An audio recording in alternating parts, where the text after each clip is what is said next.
there's probably two sides to this story. I think, firstly, I remember having the conversation with Ricky. There was a few of us in the change room.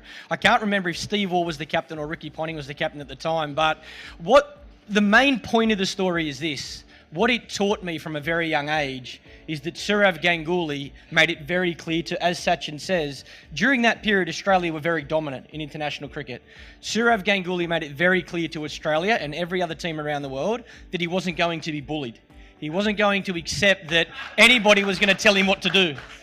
And, you know, I say now, I look at a lot of the young players, I look at Rohit, I look at Virat, I look at a lot of these young guys currently playing for India, and I think they've got that same attitude. And I've said it openly, I think Sourav deserves a lot of credit for that. The way he was going to take a stance and was going to make sure that that Indian team was going to play their natural game no matter who they were going to play against. Yes, it helped. They had unbelievable talent. The world's greatest batsman, Sachin Tendulkar, Dravid, Laxman, Harbhajan, you know, great attack as well. But I think what he also did, he instilled in these players to play fearless cricket.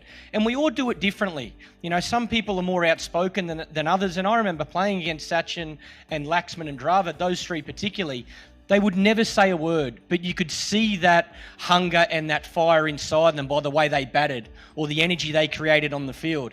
Sourav had a different style, but he was very clear that this is my turf, this is how we're going to play. And even though Australia might be the best team in the world, we're not going to back away from you. So, yeah, look, it was. I remember Ricky telling us that, like I say, I can't remember if Steve or Ricky was captain at the time.